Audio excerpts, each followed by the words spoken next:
Good afternoon, everyone. I am Naledi Mnisi of Naledi Media Production, and welcome to today's coverage of a thrilling clash between various teams. We are here live at Madanyini Sport Ground, Ophongolo, where the atmosphere is electric as fans gear up for an exciting encounter. This current game is crucial as both teams are fighting for a win. Stay tuned for more. Asikubingelele sikwamukele ku Naledi Media Production. Sabonga masabile. Cela ukale uzisho nje igama isibongo iposition yethu odlalelayo. Umlungisi Khumalo ngidlala i-center team. No sinuzile namhlanje. Mhlambe, how did you feel about the performance here osukwini namhlanje? Kuningi okukhona manje namhlanje. Asikhonanga ukudlala ngendlela ekuyiyona esifuna ukudlala ngayo. Ne-ground nalo libongiselela because isikhathi esiningi sifuna ukudlala utshanini. Kodwa namhlanje ngidlala kwi-crowd asidlalanga kahle.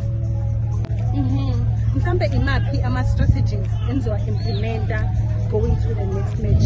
Mhlambe engawa-implementanga namhlanje, mhlambe alidele ekutheni izindlela. Namhlanje kuningi okwenzakele because abaningi bebesebenza abakhonanga ukuthi bebe khona. So most ama-players ethu edlale ngawo namhlanje abantu bebengajwayelanga ukuthi sidlale. Nabanye besibasayinile abanye abasha.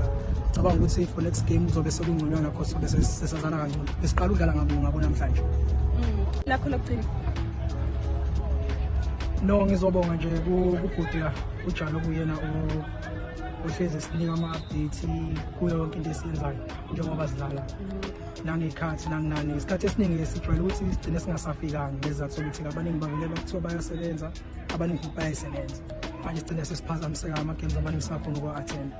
Kodwa nje siyabonga namhlanje ukuthi sifikile sakhona ukuthi sizodlala.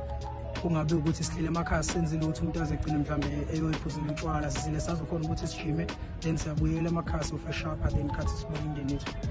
Sesiphethe siyazi ukuthi namhlanje kudlala i-Sundowns ne-Pirates. Mhlambe ikuphi nje ongakusho, what are your thoughts on that match yanamhlanje? Ngenhlanhla ke mina ngiyi-Chiefs kodwa nje ke phela bakhona engiyobabuka namhlanje. No, angisupport next namhlanje. Ngizona nje kuyobuka ibhola ngoba ibhola yiyona into engiyithandayo. Kodwa nje i-win ngiyayibonile le Sundowns. Hayi ngezathu esisodwa phakathi wethu coach Musha inkinga ayiseningi futhi naye safaka ama-players akhe ufuna ukubona ukuthi bazodlala kanjani ne-strategy sakhe. So angeke ngize ngithini kodwa nje ngihamba ne-Sundowns namhlanje. Angiyakhali phakathi kusechazile ukuthi why esho nje. Alright, sabonga kakhulu. Sabonga mama. Elele sikwamukele kuNaledi Media Production. Asibonge nathi ngokuba khona la. Igama ngumxolisi wamasondo ngidlalela umasipala position ngidlala eze-Elim. Sabona namhlanje nidlalile la eMadanyini, winile yini noma? Siwinile mama kakhulu nje sijabulisile futhi. Ngesikhathi nidlala niwina, what was going through your mind? Futhi besithini score? No, nje ngingasho ukuthi ngijabule kakhulu ukuwina nokuthi-ke siwine futhi kahle kakhulu ngoba siwine ngo-6-1. Inhloso yethu ukuthi siwine sithole no 3 point bese sikhona ukuthi simaintain iloghi. Siyabona ukuthi nidlalela endaweni yaseMadanyini futhi indawo ewubhuqu. Mhlawumbe ikhona i-challenge enibhekene nayo namhlanje isikhathi nidlala because siyasinibona ukuthi niba le emshinini for i-work and play. Ngingasho ukuthi ikhona i-challenge especially ground because uma ukwenzeka mhlawumbe ungagcina ulimala kodwa khona sigcine kudlaleleni. Elakho lokugcina. Lokugcina nje ngithi angibonge nje kakhulu ku-work and play ukuthi-ke lesikhiphe busy ukuthi mhlawumbe sikhona ukuthi sidlale because vele isikhathi esiningi la sisemsebenzini ithuba esikutholayo kumele sikusebenzise emsebenzini. So u-work and play-ke uyasiza ukuthi mhlawumbe sikhona ukwazana nabanye abantu ukuthi-ke sikhona ukwenza ubungani nabanye abantu. Sesiphethe siyazi ukuthi namhlanje kudlala i-Sundowns ne-Pirates. Ikuphi nje mhlawumbe ongakhomenta ngakho kule match namhlanje? No, imeshi namusha ngingasho ukuthi-ke nokuzoba imeshi enkulu kodwa-ke end of the day sifisa ngathi kube khona owinayo. Mina kodwa-ke ngimlandela we-Chiefs nje. So-ke hhayi impela ayikho engimfavorayo. Ayikho umfavorayo? Not even the Pirates? Lutho-ke. Mina ngiyikhosi nje for life akushintshi. Ngiyikhosi nje for life. Hayi, alright, sabonga kakhulu isikhathi sakho. Okay, sabonga madam. Sawubona mbukeli ekhaya okhulumayo uSandile Sithole under iNaledi Media Production. Namhlanje silapha Ophongolo endaweni yaseMadanyini kunama-tournament angaphansi kuka-work and play. Siyakwamukela mbukeli ukuthi ube yingxenye yethu sikuthatha sikubeke ekuthenini kwenzakalani namhlanje. Thank you. Sibingelele sihlalo sikwamukele kuNaledi Mnisi Media Production. Siyabingelela kakhulu sesinaledi ngiyaphila kodwa. Siyaphila, cela usiqale usitshele ukuthi ubani wakabani iposition yakho. Igama lami nguvukani wakwaZulu, ngaziwa njengojali bezemidlalo. Iposition yami ngosihlalo ku-work and play or noma ngu-chairperson. Ngicabanga ukuthi isizini yami esibili le ngu-chairperson, so nje kulo nyaka kade ngichaza nangenani ukuthi unyaka wami esibili ngimila ku-work and play ngokwenhloso yokuthi i-work and play siphushele kakhulukazi abantu abasebenzayo ukuthi besebenza at the same time bedlala. Ziningi izinselelo ababhekana nazo emsebenzini, so-ke inhloso yethu ukuthi si-distress-e izimo ababhekana nazo, ama-challenges abanawo nje kakhulukazi emsebenzini kanjalo nasemakhaya. Sihlalo namhlanje silana emadanyini, mongasithatha sibeke ukuthi kumayelana nani sila emadanyini. Ya we can play namhlanje sithele emadanyini ngenhloso yokuthi maningi kakhulu imidlalo esidlalile, sidlala away, enye besidlala esasa, enye sidlala emshinini kashukela, enye sidlala kwaLibisi. So namhlanje ke sithe ngoba uground lesemadanyini iground eline-athletics kakhulu, kanti futhi lesitulo semgwaqeni anyone ofisa ukubona ukuthi kudlala kanjani yake efisa ukudlala khona emadanyini. So ingakho ngikhathile emadanyini especially imidlalo sibonile eqalile konke kuhamba kahle, sikaboni nje umsindo khona. Sihlalo siyazi ukuthi sekunesikhathi i-league le yaqala, mhlawumbe khona ama-improvements owabonayo selokhu yaqala kuze kube manje. I-improvement inkulu kakhulu since siqalile ukudlala. Ngicabanga ukuthi isizini yethu yokuqala le sidlala u-first round, sidlala second round ku-work and play. Jwayelekile sidlale ilokhuzana i-round A1 igcine nawo mhlawumbe ukuphela kwayo bese sipintshwa isikhathi, kodwa kulo nyaka sibone sidlala kahle kakhulu. Siqale ngoMarch, kodwa manje sibone siqede i-first round siya ku-second round. Ngicabanga ukuthi kuyoshaya u-end of September kuyobe sesiphethulile futhi nawo second round. Sihlalo imaphi noma yiziphi iy'namba enibhekana nazo ku-tournament nje selokhu yaqala? Inamba esidibana nazo kakhulu indaba yama-officials, ama-officials asinawo. U-work and play into nje engayisho kakhulu awuxhasiwe, so lokho kwenza ukuthi ama-officials kube ukuthi siyayijajela thina. Uma ngabe khona lapho mhlawumbe sisuke singaboni khona ngasolinye, kusuke kuwukuthi lapho sikhombana sodwa, ikakhulukazi baphina uma ngabe kudlala enye team ijajele futhi abantu asidlala nabo. So lokho kuzinamba kakhulu esifisayo ukuthi anyone mhlawumbe obonayo mhlawumbe iNaledi TV isikusakaza lokho ofisa ukufaka isandla plus work and play angasilekelela kakhulukazi ne-refereeing, aphinde futhi asilekelele mhlawumbe ngoxhaso angalekelela ngaloba ngenisa manje kuzoba nokushisa kakhulu kwelanga, mhlawumbe silekelele ngamanzi abasilekelela ngawo. Sike siyabona unyaka uphelile uSanlam uke basilekelela kakhulu nge-tournament, one day tournament, nayilapho khona-ke bakwazi ukufaka isandla khona work and play. Esinesifiso sokuthi ukuya manje kuya phambili ukuthi anyone obonayo ukuthi u-work and play usizo noma ukhona emphakathini befake isandla bangafaka khona isandla. Indaba yama-ground ngiyaye nikwazi ukuthi nathole kalula ama-ground ikakhulukazi njengoba sibona nila emadanyini, noma mhlawumbe inhloso yenu ukuthi sibe la emadanyini namhlanje? No, ama-ground sinawo ama-ground, akukho ngama-challenges kakhulu ngama-ground. Uma ngabe sisuke singathola lo ground lelo suke sinayo alternative yokuthi ngasebenzisa lephi ground. Sine-ground asemshinini, nakhona futhi abasemshinini basinikeza lona njengo-work and play without ukuthi besikhokhise. Emadanyini sikhona namhlanje asizokukhokhela, i-ground asesasi nakhona siyalithola asikhokheli, la kwaLibisi nalo siyalithola asikhokheli. So nje asina-challenge kakhulu ama-ground, mhlawumbe sengaba ukuthi ngaleyo viki lelo ukuthi uma baqineke kuleyo ground lelo sishintshe inkundla siye kwenye inkundla. Inamuphi umthelela le tournament emphakathini wakithi uPhongolo?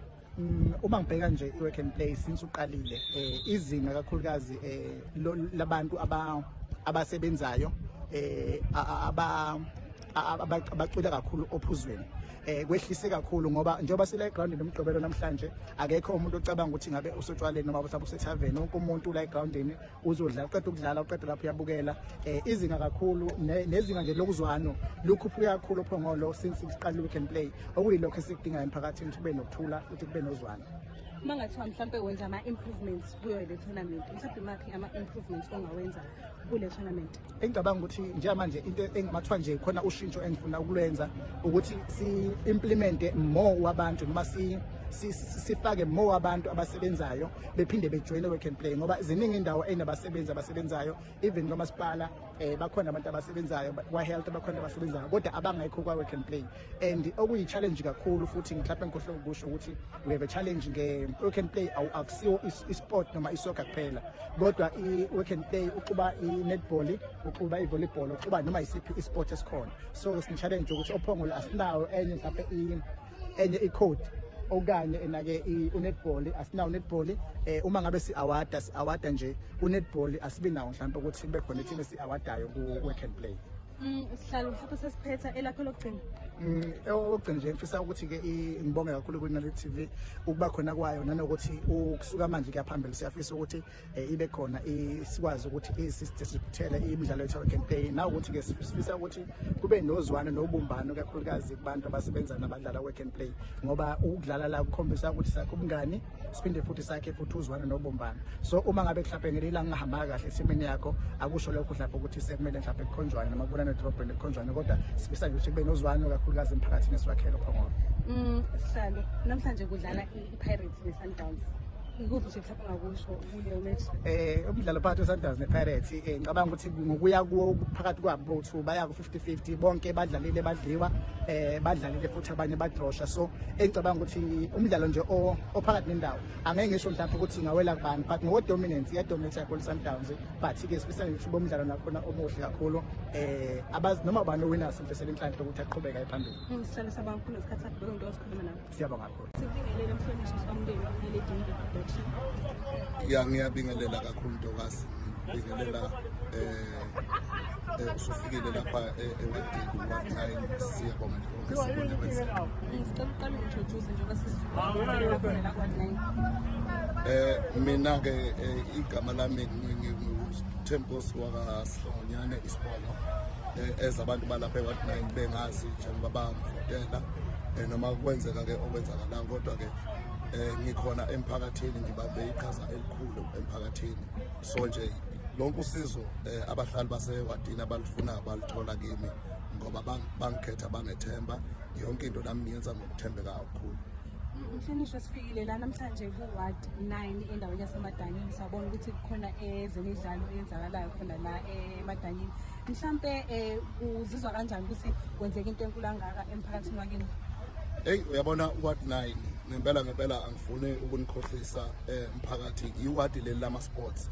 Uma nje ufuna into ethinta ama-sports woza ku-Ward 9 ngoba ngithokoze kakhulu uma ngibona imidlalo iza la bengazeleleke nami ukuthi imidlalo elolu hlobo ingahle ize ifikile imidlalo kwadlalwa kwaba kuhle siyibonile nalento okuthiwa yi-fair play konke nje kube kuhle i-support ekhona even emphakathini nakubantu nje abathanda ezemidlalo jikelele ewadini sibonge kakhulu ukubambisana nani siyanibonga kakhulu ngokuthi nifike nalokho nizosvidolize sibone yonke into ibe sesingene eliphezulu.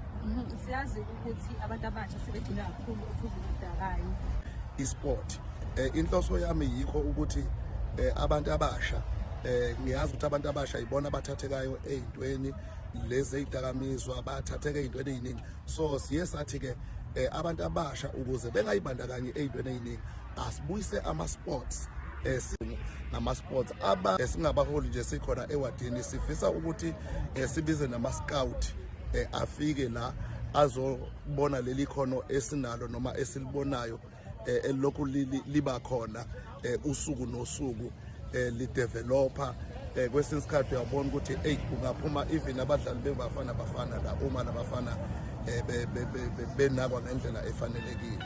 elakho lokugcina mhlonishwa elami nje lokugcina ngifisa ukuthi abasha nabangakabuki ukuthi ezemidlalo ziyasiza ngifisa ukuthi babone namhlanje and ngifisa ukuthi abazali babadedela abantu abasha especially uma beza la egroundini bezokwenza ama-sports ngoba umdlalo wabo lona and ibona okufanele kusasa bathathe izwe noma bathathe iwadi leli balibeke to the next level ngoba we believe ukuthi abantu abasha ibona abayikusasa lezwe ibona abayikusasa lethu kusasa okufanele basiphathe babe ngokuthize thina sikhosoze ngaphansi. I-Sundowns we know ukuthi i-Sundowns iyadominata ebholeni lala eSouth Africa nase-Africa yonkana but nginalento ethi i-Pirates noma ngesiyena umlandeli we-Pirates but nginalento lena ethi i-Pirates inalo mdlandla esiye siwubone and ikhombisile lento ukuthi noma ngabe kuthiwa uyadliwa kodwa uma unethemba nibelivela kuma-individuals noma kubadlali umdlali nomdlali kuyakhona ukuthi kuphinde kuhlangane niphinde futhi nikhave ngoba i-Sundowns was leading 1-0 and i-Pirates akekho becabanga ukuthi i-Pirates ngoba ibikade isidliwe vele emidlalweni emibili yokuqala ye-league. So we nje ithemba lokwe-Pirates ngoba sibonile ukuthi akekho umuntu ade seyitshela ukuthi Pirates sabona belidisha nje ibhola sabona bekhava kalula abafana. Siyabonga kakhulu Francis Katsaku. Ngiyabonga kakhulu nami ngibonga ne-TV yakho kuyohlala kuyinto